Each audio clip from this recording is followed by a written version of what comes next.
going to teach about the subject Business Studies, Class 11, Chapter 2nd and its Part 3rd. In this video, we will discuss about the types of cooperative societies. Various types of cooperative societies based on the nature of their operation are described below. First is a consumer cooperative society. Cooperative society हम लोग इसके बारे में discuss कर चुके हैं कि किसी एक पर्टिकुलर पर्पस, किसी एक कॉमन पर्पस के लिए जो लोगों की जो गैदरिंग होगी तो वो उसी को ही कोऑपरेटिव सोसाइटी करते हैं। और वो पर्पस बहुत सारे हैं, कंज्यूमर, प्रोड्यूसर और इसी तरह फार्मर्स के लिए भी कोऑपरेटिव सोसाइटीज़ है। तो फर्स्ट है कंज्यूमर कोऑपरेटिव सोसाइटीज़। तो ये इस्टेब्लिश क्या क्योंकि the consumer cooperative societies are form to protect the interest of consumer. इनका मेन इस्टेब्लिशमेंट का पर्पस क्या था कि कंज्यूमर के इंटरेस्ट को प्रोटेक्ट करना। The members comprises of consumer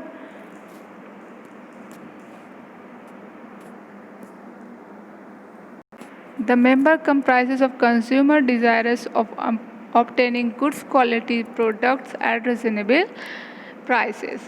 तो इसका मेंबर्स क्या था, मेन क्या था कि एक अच्छी क्वालिटी का गुड्स एक रिजनेबल प्राइस पर उसके मेंबर्स को वो डिज़ायर थी। मेन एम क्या है, the society aim at eliminating middle man to achieve economy in operation.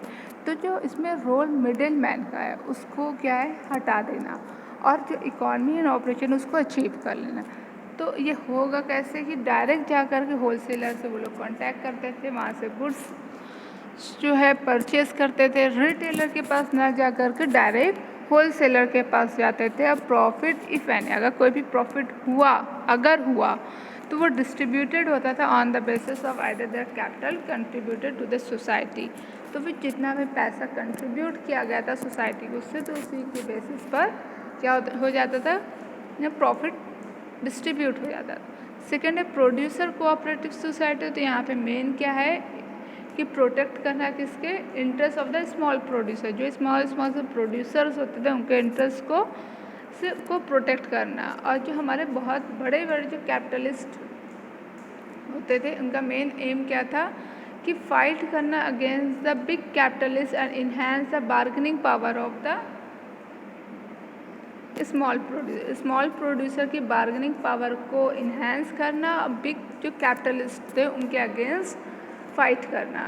तो रीज़न क्या था कि जो बिग कैपिटलिस्ट होते हैं वो छोटे को कि जो प्रोड्यूसर उनके जो गुड्स होते हैं उनको बहुत ही हार्मफुल होता है कि वो अपने गुड्स को अपने जितना भी प्रोडक्शन कॉस्ट लगता उतना भी कभी कभी उन लोगों को नहीं अचीव हो पाता, सिर्फ किस वजह से जो ये बिग कैपिटलिस्ट होते हैं उनके रिस्क। तो यहाँ पे फंक्शनिंग क्या है, इट सप्लाइज रॉ मटेरियल्स, जिसके मेंबर्स थे रॉ मटेरियल सप्लाई करते थे, equipment other inputs to the members and also buy their output for sale. पहले उस प्रोड्यूसर को प्रमोट करते हैं, फिर उनके गुड्स को खरीद लेते हैं और उनके गुड्स को सेल कर देते हैं। फिर उसके बेसिस पर जो प्रॉफिट अर्न होता था, जो जैसा क्या एफर्ट करता था, जो जैसा कंट्रीब्यूशन होता था कैपिटल का, उसी के बेसिस पर उनको प्रॉफिट मिल गया। थर्ड है मार्केटिंग कोऑपरेटिव सोसाइटी। तो यहाँ पर भी है such societies are establish to help small producer in selling their product. तो स्मॉल प्रोड्यूसर को हेल्प करना कि वो अपने प्रोडक्ट को सेल कर सके। और यहाँ पर भी एम क्या है कि जो मिडिल मैन है इनको एलिमिनेट करना, improve competitive position of its member by securing a favorable market for the product। तो प्रोडक्ट्स के लिए एक अच्छा मार्केट डेवलप करना, एक अच्छी पोजीशन जो है कंपैरेटिव जो कंपिटिटर्स उनकी कंपेयर में एक अच्छा पोजीशन डेवलप करना, मार्केट में एक फेवरेबल मार्केट को करना। अब क्या, it pulls the output of the individual member and perform marketing function like transportation, warehousing, packaging, ये सारे चीज़ वो करते थे। Sale output at the best reasonable price, पहले अच्छे से पैकिंग उनके वेयर हाउसेस का, ट्रांसपोर्टेशन का, इन सारे चीज़ों से रिलेटेड मेंबर्स लोग वर्क करते थे और सही प्राइस पर, रिजनेबल प्राइस पर गुड्स को सेल करते थे। फोर्थ है फार्मर्स कोऑपरेटिव सोसाइटीज़। यहाँ पे फार्मर के इंटरेस्ट को प्रोटेक्ट करना by providing better input at reasonable cost. अगर फार्मर्स को उनके इनपुट बहुत ही रिजनेबल कॉस्ट पर मिल जाए तो वो क्या होगा, वो अच्छा प्रोडक्शन कर पाएंगे। उनकी सारे बिजनेस एक्टिविटीज़ में हेल्प मिल जाए तो वो उनकी क्या होगी, प्रोडक्टिविटी इंक्रीज हो जाएगी। तो एम क्या है, the aim is to create the benefit of large scale farming and increase productivity. तो ये कैसे पॉसिबल होगा, such societies provide better quality seeds, fertiliser, machine, other modern technique to for use in the cultivation of crop.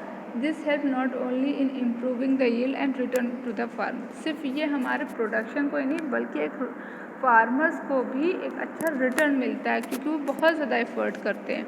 But also solve the problem associated with the farming fragment holding land. जो farming से related, जो holding land से related है, उससे related farmers की problem को solve किया जाता है। 6 पॉइंट है। 5th point, credit cooperative society. यहाँ पर क्या है कि प्रोवाइडिंग करना easy credit on reasonable term to the members. Members को एक रिजनेबल टर्म में क्रेडिट, तब जो लोन लेते हैं उसमें हेल्प करना। The member comprise of person, इसमें मेंबर हेल्प करते हैं पर्सन की किस तरह से, who seek financial help in form of loan. बहुत सारे मेंबर्स हैं जिनको क्या चाहिए, कुछ हेल्प चाहिए, फाइनेंशियल हेल्प चाहिए, तो वो एक लोन के फॉर्म में उनको प्रोवाइड कर देते थे और इसमें मनी जो लेंडर्स होते थे उनको एक्सप्लॉइट किया जाता है क्योंकि वो high rate of interest charge करते थे। 6 point is a cooperative housing facilities. यहाँ पे हाउसिंग से रिलेटेड वो वर्क करते थे। तो establish cooperative housing societies are established to help people with a limited income to construct house at reasonable। इसमें क्या है कि वो लिमिटेड इनकम में अपने हाउस को रिजनेबल कॉस्ट पर कंस्ट्रक्ट करते हैं।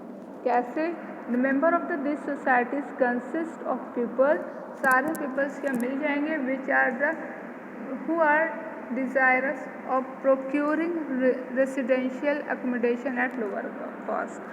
और एम क्या है इनका, the aim is to solve the housing problem of the member constructing house and giving the option of paying in installment. उनके हाउस में हेल्प करवाना। दूसरी चीज़, उनको एक ऑप्शन देना कि वो इंस्टॉलमेंट, अगर कोई लोन ले रहे, कुछ ले रहे, तो वो एक इंस्टॉलमेंट के फॉर्म में वो अपना पे कर सकते हैं। This societies construct flat. कभी कभी होता है कि वो फ्लैट को सारे लोग मिल करके एक फ्लैट बना देते हैं बहुत ही रिजनेबल प्राइस पर, और जिसको नीडी पर्सन होते हैं वो आकर के उसको purchase. Plot, providing flat plot to the members, जिसको मेंबर्स को प्रोवाइड करते हैं, on which the member themselves can construct the house as per their choice. तो अपने चॉइस के हिसाब से। तो फिर यहाँ पर क्या है कि सारे मेंबर्स मिल करके कि किसी पर्टिकुलर वर्क का काम करते हैं और अपने जो मेंबर्स है एक दूसरे को सपोर्ट करते हैं, और इससे क्या होगा, हमारी सोसाइटी में भी सपोर्ट मिलता है और लिविंग स्टैंडर्ड जो है वो इंक्रीज होगा। तो I hope you can understand all types of cooperative societies. You have any doubt you can ask me question. और हम लोग नेक्स्ट जो है पार्ट, इस चैप्टर के नेक्स्ट पार्ट में हम लोग पढ़ेंगे जॉइंट स्टॉक कंपनी। ये बहुत ही इम्पोर्टेंट टॉपिक है। Thank you.